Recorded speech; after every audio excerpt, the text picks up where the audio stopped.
सभी साथियों को मेरा नमस्कार। मैं गौरव पटेल आपका अपने प्यारे से YouTube channel Gaurav Patel academy पर हार्दिक स्वागत करता हूँ। हमारा यूट्यूब का जो परिवार है वो धीरे-धीरे आगे बढ़ रहा है।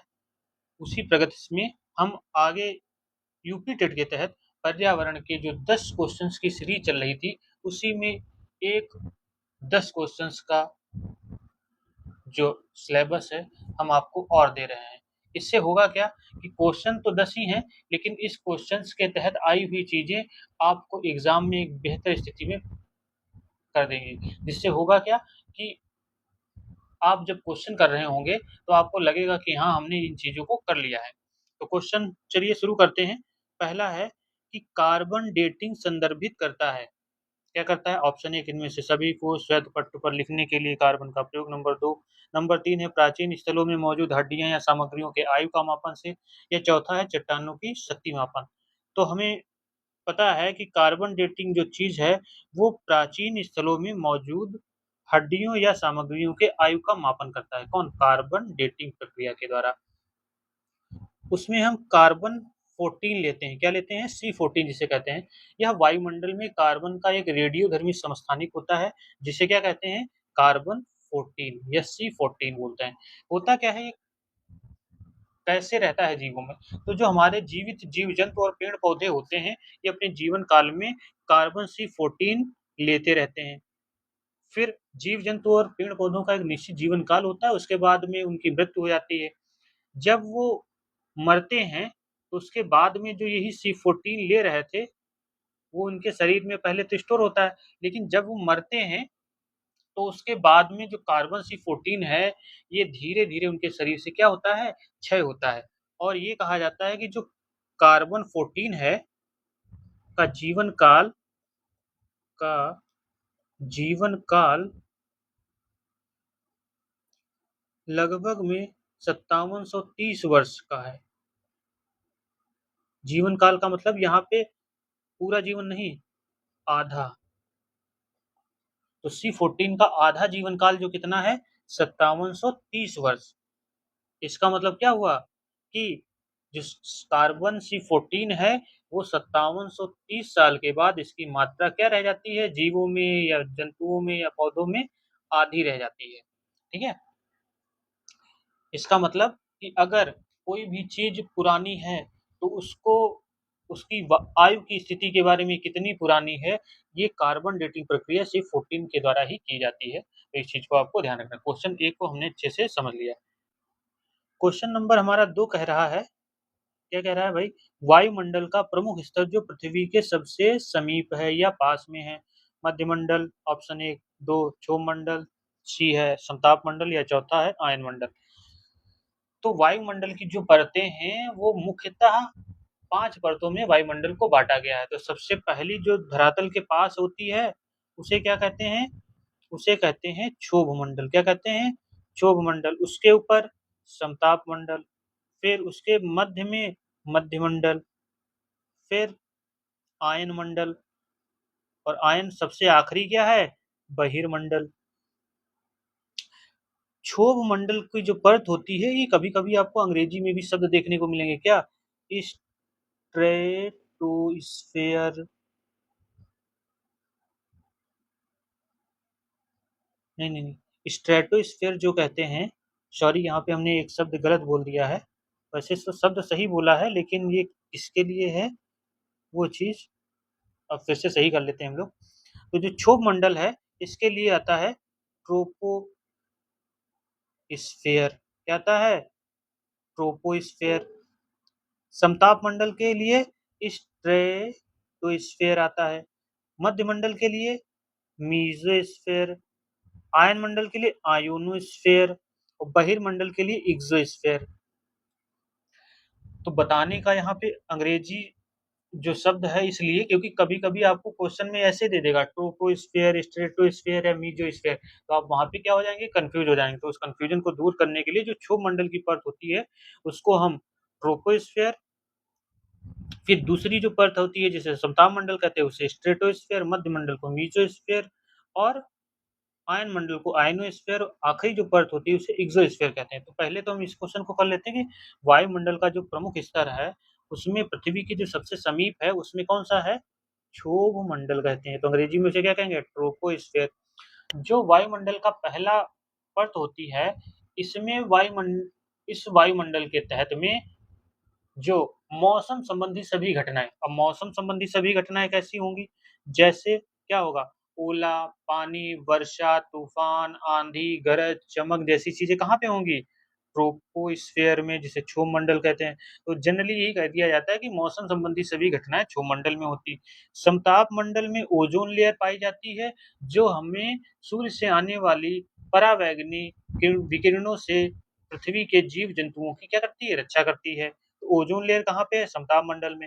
और ये कहा जाता है कि जो मौसम संबंधी घटनाएं होती नहीं समताप मंडल में, तो यहाँ वायुयान जो है उड़ने में उससे बहुत आसानी रहती है, किसी भी चीज की रुकावट का सामना नहीं करना पड़ता। तो समताप मंडल में वायुयान उड़ने के लिए अच्छा है। और मौसम संबंधी मध्य मंडल आता है जिसे मीजोस्फीयर कहते हैं, और उसमें होता क्या है कि इसमें तापमान बहुत ज़्यादा कम हो जाता है। तो सबसे ठंडी परत क्या है, मध्यमंडल है।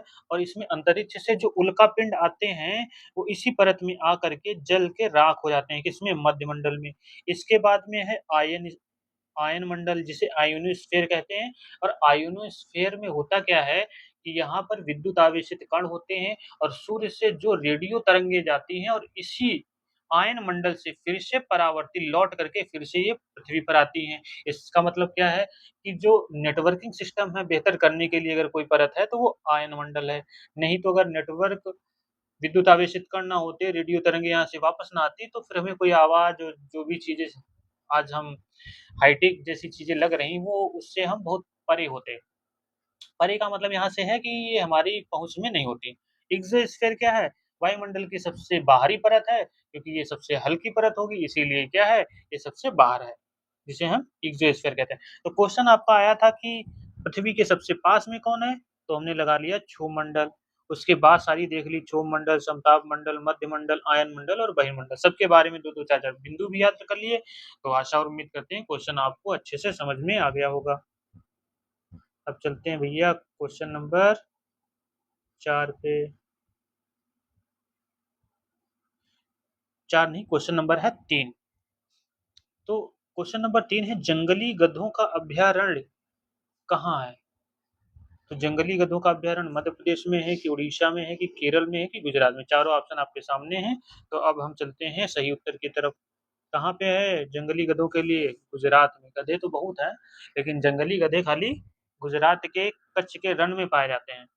कच्छ का रण जिसे कहा जाता है, कच्छ का रण। और गुजरात में ही क्या है, एशियाई बब्बर शेर हैं।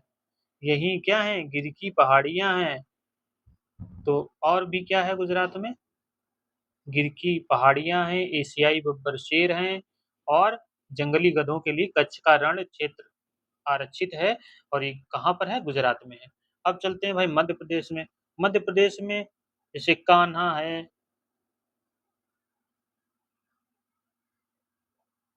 कान्हा हो गया, पन्ना हो गया, बांधवगढ़, बांधवगढ़, माधव, सतपुड़ा, ये क्या है, नेशनल पार्क है भैया, कहाँ के, मध्य प्रदेश के। और सबसे ज्यादा हमने एक बार और इससे पहले चर्चा हो ही चुकी है कि मध्य प्रदेश को टाइगर स्टेट कहते हैं। टाइगर प्रोजेक्ट चलाने का काम, जिसे टाइगर मैन ऑफ इंडिया कहते थे, वो कौन थे, कैलाश शांकल। उड़ीसा की बात अगर भाई कर लेते हैं, तो उड़ीसा में हमने अभी पीछे में पढ़ा था कि पुरी के रथ मंदिर यहीं पर हैं। और कौन कौन से हैं, जैसे भीतरकनिका, भीतरकनिका, यहाँ ऑलिव रिडले प्रजाति के कछुए पाए जाते हैं भाई, नेशनल पार्क है। सिमिलीपाल को पूछा गया है, सिमिलीपाल कहाँ है, उड़ीसा में नेशनल पार्क है।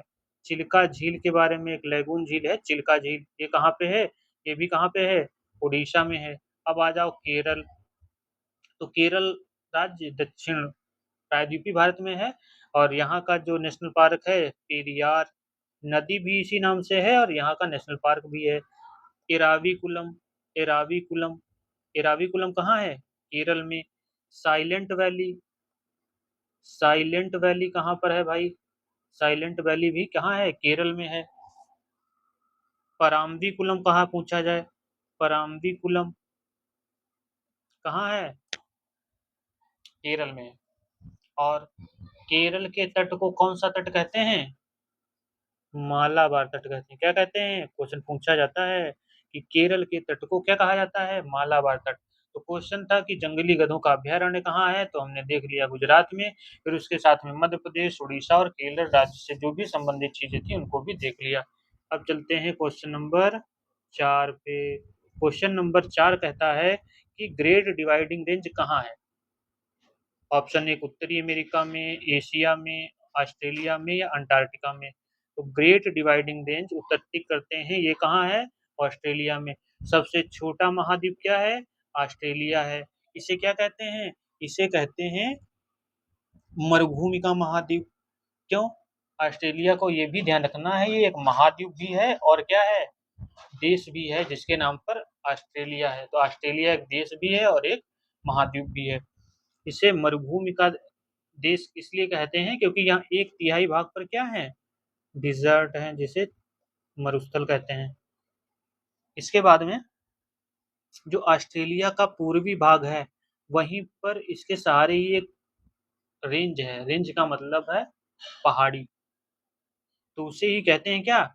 Great dividing range. और यहीं पर इसके समंदर है भाई, इसके किनारे। तो यहीं पर एक कोरल रीफ होती है सबसे विशाल, जिसे हम क्या कहते हैं? Great barrier. Great barrier reef. क्या है? Great barrier reef. Great barrier reef का निर्माण कैसे होता है? यहाँ जो छोटे अरबों छोटे छोटे जीव होते हैं, जिन्हें कोरल पॉलिप्स कहते हैं, ये होते क्या हैं? इन ये जो अपने छोड़े गए कैल्शियम कार्बोनेट के कंकालों से बनती है क्या? Coral reef. यहाँ पे समंदर के अंदर जो छोटे छोटे जीव पाए जाते हैं, वो एक जगह पर स्थित होते होते होते फिर वो मर जाते हैं, तो उनके कंकाल जो कैल्शियम कार्बोनेट के रूप में अवस्थित होते हैं, उनकी परत दर परत जमती चली जाती है, जिसे ही क्या बोलते हैं? एक लंबा सा क्षेत्र बन गया है, उसी को क्या बोलते हैं? Great barrier reef. को क्वेश्चन पूछा जाता है कि ग्रेट बैरियर रीफ कहाँ है? ऑस्ट्रेलिया में। ग्रेट डिवाइडिंग रेंज कहाँ है? ऑस्ट्रेलिया में। सबसे छोटा महाद्वीप कौन है? ऑस्ट्रेलिया है। इसे एक तिहाई इसका डिजर्ट भाग है, इसे मरुभूमि वाला देश भी या महाद्वीप भी कहते हैं। क्यों कहते हैं? क्योंकि इसके एक तिहाई भाग पर क्या है? मरुस्थल है। अब आ जाते हैं भैया उत्तरी अमेरिका। उत्तरी अमेरिका को हमने देखा था, यह तीसरे नंबर का महाद्वीप है, मतलब अगर क्षेत्रफल में बात करी जाए। और क्या है भाई? यहाँ प्रेरी के घास के मैदान हैं। कैसे हैं? वो ठंडे हैं। ठंडे प्रेरी के घास के मैदान कहाँ है? उत्तरी अमेरिका में। रॉकी पर्वत है। रॉकी पर्वतमाला भी कहाँ है? उत्तरी अमेरिका में। यहीं पर टैगा और टुंड्रा वनस्पति भी पाई जाती हैं। टैगा में शंकुधारी वन पाए जाते हैं। शंकुधारी, इसका मतलब है इस तरीके से होते हैं कि बर्फ गिरे और नीचे आ जाए। टुंड्रा में वनस्पतियां बहुत ही सीमित होती हैं, उसमें लाइकेन और मास, लाइकेन और मास जैसी वनस्पतियां पाई जाती हैं, बहुत छोटी छोटी।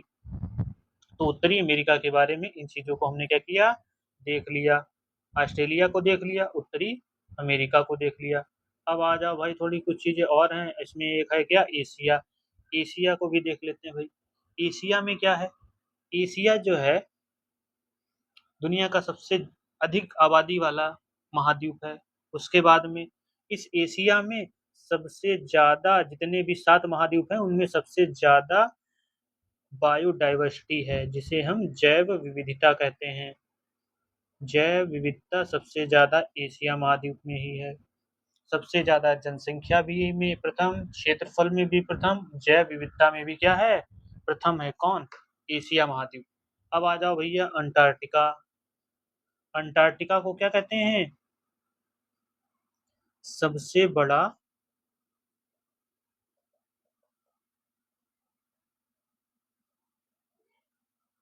बर्फ का क्या है? भंडार है। कहाँ? अंटार्कटिका में। 2 ध्रुव हैं, उत्तर में आर्कटिक, दक्षिण में अंटार्कटिक। अंटार्कटिका दक्षिण में है इस, और ये हाँ बर्फ का विशाल भंडार है। इसे श्वेत महाद्वीप भी कहते हैं। क्या कहते हैं? अंटार्कटिका को श्वेत महाद्वीप कहते हैं। श्वेत कॉन्टिनेंट। कारण क्या है भैया? यहाँ पर पूरा जो क्षेत्रफल है, वहां पर सब बर्फ ही बर्फ है। और जब बर्फ बर्फ है तो इसीलिए श्वेत महाद्वीप कहते हैं। और क्या होता है कि यहाँ मानव की बस्तियां हैं, यहाँ मानव बस्ती नहीं है, बर्फ पर बहुत ज्यादा मानव नहीं रहते हैं। कारण बस खाली इस महाद्वीप का प्रयोग अनुसंधान के लिए किया जा रहा है, वैज्ञानिक अनुसंधान के लिए इसका प्रयोग किया जाता है। किसका? अंटार्कटिका का। यही अंटार्कटिका है जहां भारत के जो अनुसंधान है उसमें से एक है मैत्री अनुसंधान केंद्र और दूसरा है भारती। पहला क्या है? मैत्री और दूसरा क्या है? भारती। तो मैत्री और भारती दो वैज्ञानिक अनुसंधान केंद्र अंटार्कटिका पर भारत के हैं। तो सभी देशों के कुछ ना कुछ अनुसंधान केंद्र हैं। कहाँ पर? अंटार्कटिका पर। बस यहाँ पर अनुसंधान ही किए जाते हैं, रिसर्च चल रही है, मानव बस्तियां नहीं है, क्योंकि जो श्वेत महाद्वीप है तो वहां पर बर्फ पे रहना या सरवाइव करना इतना आसान नहीं होता है। तो यहीं पर कुछ जीव भी पाए जाते हैं। भाई उन जीवों की भी बात कर लें क्या? जरूर। क्योंकि जीव में पेंगुइन आती है। पेंगुइन बहुत फेमस है भाई। पेंगुइन कहाँ पे है? अंटार्कटिका पर पाई जाती हैं।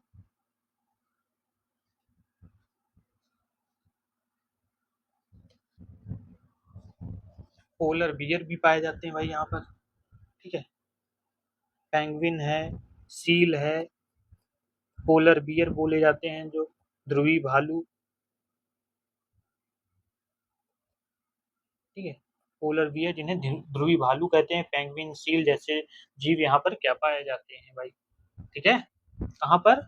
अंटार्कटिका में। क्वेश्चन था आपका ग्रेट डिवाइडिंग रेंज, लेकिन उसके साथ हमने बहुत सारी चीजों को भैया कर लिया। अब आ जाओ, क्वेश्चन नंबर है 5।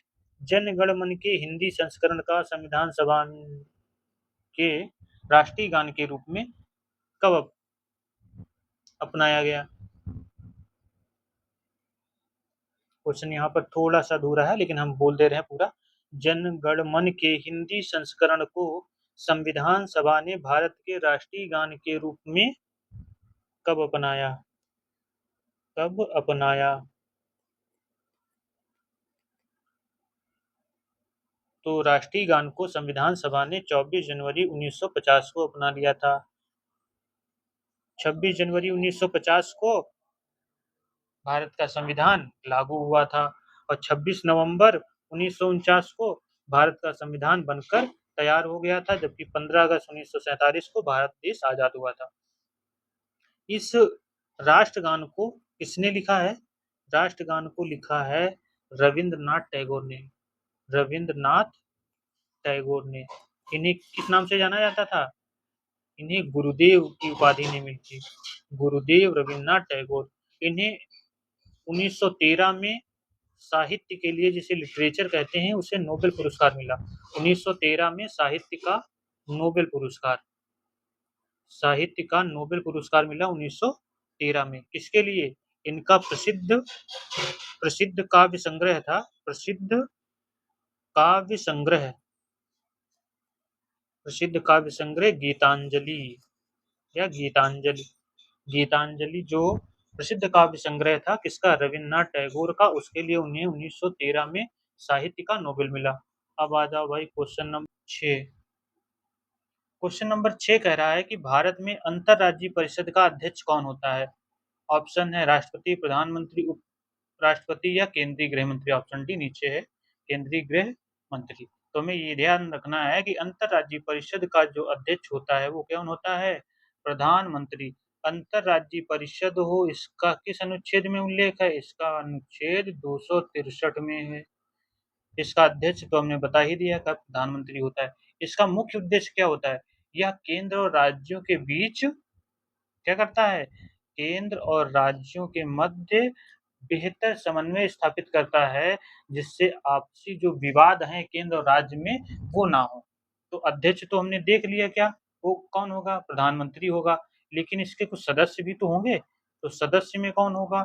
सभी राज्यों के मुख्यमंत्री, सभी राज्यों के सीएम, जिन्हें मुख्य कहते हैं। विधानसभा वाले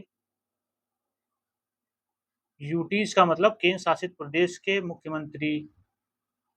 जहाँ विधानसभा नहीं है वहाँ के केंद्र शासित प्रदेश के प्रशासक प्रशासक नियुक्त किए जाते हैं वो। और 6 कैबिनेट मंत्री जिनको कौन मनोनीत करेगा? प्रधानमंत्री। ये सब क्या होते हैं? इनके सदस्य होते हैं। किनके? अंतरराज्यीय परिषद के सदस्य होते हैं। जबकि अध्यक्ष कौन होता है? भारत का प्रधानमंत्री। तो इन सारी चीजों को हमने देख लिया। राष्ट्रपति के बारे में तुम चर्चा कर ही चुके हैं। ये भारत का प्रथम क्या होता है? नागरिक होता है। तीनों सेनाओं का प्रमुख होता है। संसद का अभिन्न अंग है, क्योंकि संसद में जो भी कानून बनते हैं फाइनल सिग्नेचर राष्ट्रपति के होने के बाद ही वो जो बिल है वो कानून में बदलता है। उपराष्ट्रपति जो होता है वो राज्यसभा का सभापति होता है। और अगर प्रथम नागरिक राष्ट्रपति है तो दूसरा नागरिक कौन हो जाएगा? उपराष्ट्रपति हो जाएगा। उपराष्ट्रपति को उपराष्ट्रपति का वेतन नहीं मिलता है। उपराष्ट्रपति को सभापतित्व के रूप में उन्हें वेतन मिलता है। केंद्रीय जैसे गृह मंत्री है ऑप्शन डी, तो केंद्रीय गृह मंत्री एक कैबिनेट का एक मंत्री होता है और गृह मंत्रालय इसके अंतर्गत आता है। और क्वेश्चन नंबर 6 भी हो गया बढ़िया सा। अब आ जाओ भैया क्वेश्चन नंबर 7। मैटूर बांध का निर्माण किस पर हुआ है? गंगा पर, कावेरी पर, महानदी पर कि सतलज पर?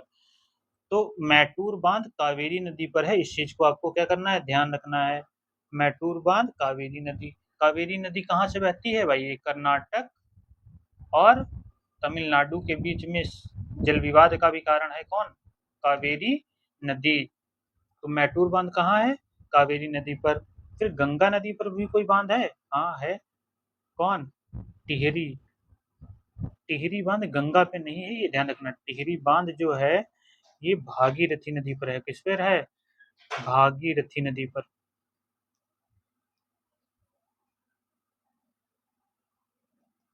भागीरथी नदी पर, क्योंकि जब गंगोत्री से नदी निकलती है तो उसे भागीरथी के नाम से जानते हैं। तो भागीरथी नदी जो है उस पर कौन सा है? टिहरी बांध है। और टिहरी बांध जो है ये कहाँ पे पड़ेगा? उत्तराखंड में। वही उत्तराखंड जो 2000 में उत्तर प्रदेश के 13 जिलों को काट करके बनाया गया था। ये भारत का सबसे ऊंचा बांध है। भारत का सबसे ऊंचा बांध कौन? टिहरी बांध। किस पर है? भागीरथी नदी पर। फिर गंगा नदी पर कौन सा बांध बना है? फरक्का। फरक्का बांध। फरक्का बांध पड़ता कहाँ पे है? ये वेस्ट बंगाल में पड़ता है। महानदी पर कौन सा बांध है? हीराकुंड बांध है। कौन सा है? हीराकुंड। भारत का सबसे लंबा बांध ये कहाँ पर है? कहाँ पर? उड़ीसा में। भारत का सबसे लंबा लंबा बांध कौन? हीराकुंड बांध। सबसे ऊंचा तो देख लिया टिहरी बांध भागीरथी नदी पर जो बना हुआ है। और सतलज पर भी कोई बांध बना है? हाँ सतलज पर बना है भाखड़ा नांगल। भाखड़ा नागल बांध ये हिमाचल प्रदेश और पंजाब की सीमा पर स्थित है। इस बांध के पीछे एक झील का निर्माण हुआ है। वो कृत्रिम झील किस नाम से जानी जाती है? गोविंद सागर झील के नाम से जानी जाती है। गोविंद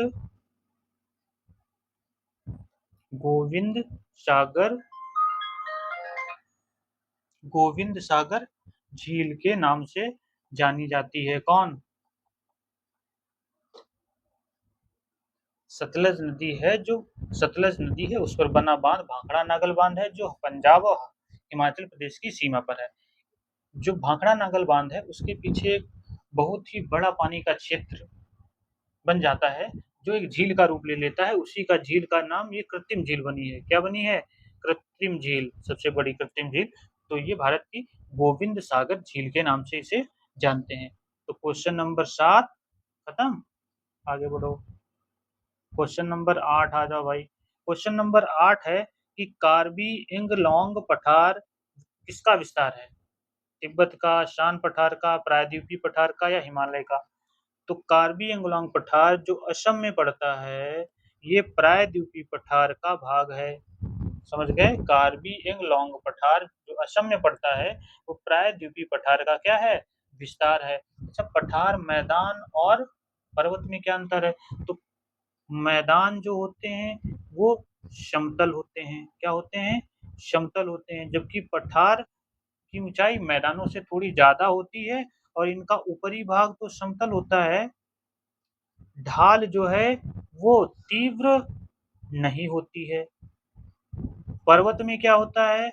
इसके जो शिखर होता है, एक तो ये समुद्र तल से काफी ऊंचाई पर होते हैं और उसके बाद इनका शिखर जो होता है वो तीव्र ढाल वाला होता है। तीव्र ढाल वाला होता है किसका? पर्वत का। तो अब क्वेश्चन आ जाते हैं अपने मेन क्वेश्चन। कार्बी एंगलोंग पठार जो है प्रायद्वीपीय पठार का ही विस्तार है। इसके में आ जाओ भाई तिब्बत का। तिब्बत का पठार वही तिब्बत और चीन, जिसका तिब्बत पर चीन का कब्जा है, क्योंकि तो तिब्बत जो है तिब्बत का एक पठार है। क्या है? तिब्बत का पठार जो है दुनिया का सबसे बड़ा, दुनिया का सबसे बड़ा और ऊंचा पठार है। कौन? तिब्बत का पठार। इसे क्या कहते हैं? दुनिया की छत कहते हैं। दुनिया की छत कहते हैं। इसके नाम से ये विख्यात है। कौन? तिब्बत का पठार। और तिब्बत के पठार को ही एक अन्य नाम है। क्या नाम है? इसे तीसरा दुनिया पृथ्वी का तीसरा ध्रुव कहते हैं। पृथ्वी का तीसरा ध्रुव कहते हैं। क्यों कहते हैं? क्योंकि उत्तर में आर्कटिक ध्रुव और दक्षिण में अंटार्कटिक ध्रुव के समान ही है तीसरा। कौन? तिब्बत का पठार। समझ गए? तो इसलिए उसे पृथ्वी का तीसरा ध्रुव भी कहा जाता है। इसके बाद में आ जाइए भाई, सान पठार कहाँ पे है? तो सान पठार जो है ये म्यांमार में स्थित है, जो पहले वर्मा कहा जाता था। शान पठार म्यांमार में है। हिमालय के बारे में तो आप जानते ही हैं। हिमालय वह पर्वत जो एक वलित पर्वत है। इसका निर्माण भारतीय और यूरेशिया जो यूरेशियन प्लेट थी, भारतीय प्लेट और यूरेशियन प्लेट जब आपस में टकराई, जो यहाँ पर जहाँ पर हिमालय है पहले वहां पर क्या हुआ करता था? एक सागर था, उसे टेथी सागर कहते थे। जब ये आपस में प्लेटें टकराई तो यहीं पर वो सागर खत्म हो गया और एक उभार उठा, उसी को हम क्या कहते हैं? हिमालय कहते हैं। ये वही हिमालय है जिसकी सर्वोच्च चोटी दुनिया में कौन है? माउंट एवरेस्ट, जो नेपाल में सागरमाथा के नाम से जानी जाती है। इसकी ऊंचाई 8,848.86 मीटर है। क्वेश्चन नंबर 8 खत्म। अब आपको एक और हिंट दे रहे हैं भैया, अगर आपने चैनल को सब्सक्राइब नहीं कर लिया है तो आप कर लीजिए, तो कर भी लिए हैं तो अपने दोस्तों से शेयर कीजिए। तो थोड़ी बहुत जानकारी जो हमारे पास है वो हम आपको कोशिश करते हैं जितना ही बेहतर ढंग से मिल सके उतना बताने का प्रयास करते हैं। हमारा एक प्रयास आपके एग्जाम में आपको बेहतर स्थिति में लाए, यही हमारा प्रयास है। तो क्वेश्चन नंबर 8 हो गया। अब आ जाओ क्वेश्चन नंबर 9। एक ज्वालामुखी कोई पर्वत है, इसमें कौन सा है? अपलेशियन है, किलिमंजारो है, अरावली है कि यूराल है? तो किलिमंजारो पर्वत जो अफ्रीका में है और देश किसमें है? तंजानिया। तंजानिया में स्थित है। अफ्रीका महाद्वीप में एक देश पड़ता है तंजानिया, वहां पे एक ज्वालामुखी पर्वत है जिसे किलिमंजारो पर्वत कहते हैं। एक और भी ज्वालामुखी पर्वत के उदाहरण है, जैसे माउंट कोटोपैक्सी। माउंट कोटोपैक्सी ये दक्षिणी अमेरिका में देश है, इक्वाडोर वहां पर स्थित है। एक भारत में स्थित है ज्वालामुखी पर्वत जिसे बैरन द्वीप बोलते हैं, वो कहाँ है? अंडमान निकोबार में। अंडमान निकोबार में। किस प्रकार के ये पर्वत हैं? ज्वालामुखी प्रकार के पर्वत हैं। अपलेशियन पर्वत कहाँ पड़ता है? ये अपलेशियन पर्वत उत्तरी अमेरिका में पड़ता है। कहाँ पड़ेगा? उत्तरी अमेरिका में। ऑप्शन पर चर्चा हो रही है। यूराल पर्वत कहाँ पड़ता है? यह यूरोप और एशिया के मध्य में है। या यूरोप और एशिया के मध्य में सीमा बनाने वाला अगर कोई पर्वत है, उसे हम क्या कहते हैं? यूराल पर्वत कहते हैं। तो क्वेश्चन आपको भाई एक बात और हम बता रहे हैं, ये हमारा अनुभव है, आपको जो चीज़ें आ रही हैं और ये सारे पीवाईक्यू क्वेश्चन हैं यूपी टेट में आए हुए, तो इन्हें हल्के में ना लीजिएगा। पहली बात तो ये, आ रही हैं चीज़ें तो उनको याद है, बहुत अच्छी बात। जो चीज़ आपको याद नहीं है उसको पेन कॉपी लेकर के बैठे नोट डाउन ज़रूर करते रहें। ये बात हम बार-बार इसलिए कहते हैं क्योंकि अगर हमें फ़ायदा हुआ है तो कोशिश हमारी ये है कि आप भी इन चीज़ों को सीख करके अपने परीक्षा में इस चीज़ का क्या करें? फ़ायदा उठाएँ। अब आ जाओ भैया अरावली। अरावली में बहुत ही क्लेश मचा था अभी थोड़े दिन पहले, क्योंकि वहाँ पे 100 मीटर की ऊंचाई का विवाद था कि कहाँ से नापी जाए, कि उन्हें पहाड़ी माना जाए कि नहीं माना जाए, ऐसा विवाद उठा, कोर्ट तक गया। तो अरावली जो पर्वत है ये दुनिया का सबसे पुराना दुनिया का सबसे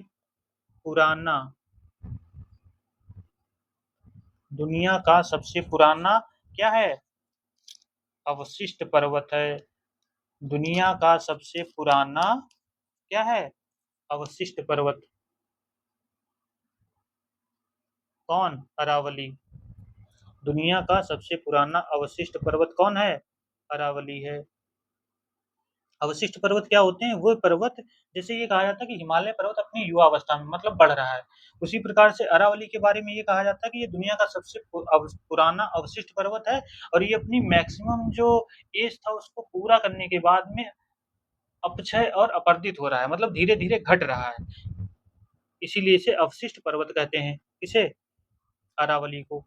और यही अरावली का विस्तार कहाँ पर है? इसका विस्तार जो है गुजरात से लेकर के गुजरात, राजस्थान, हरियाणा और दिल्ली तक है। ठीक है?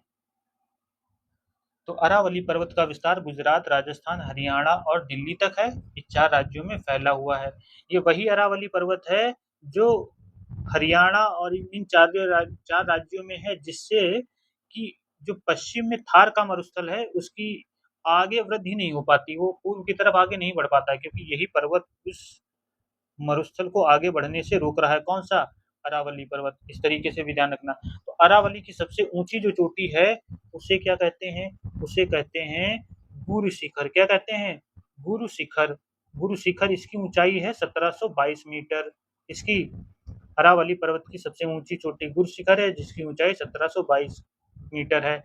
और इसी अरावली पर्वत पर एक हिल स्टेशन है जिसे हम माउंट आबू कहते हैं। माउंट आबू। यहीं जैन दिलवाड़ा का जैन मंदिर भी स्थित है। क्या है? दिलवाड़ा का जैन मंदिर। कहाँ? अरावली पर्वत पर।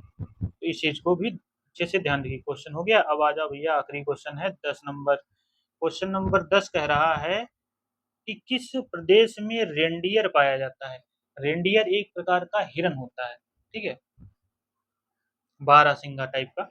तो ये कहाँ पाया जाता है? ऑप्शन ए टैगा क्षेत्रों में, गर्म मरुस्थल में, टुंड्रा प्रदेश में या मानसूनी क्षेत्रों में। तो आपको बता दें कि ये रेंडियर जो है ये टुंड्रा प्रदेशों में पाए जाने वाला जीव है। ये कहाँ पर पाया जाता है?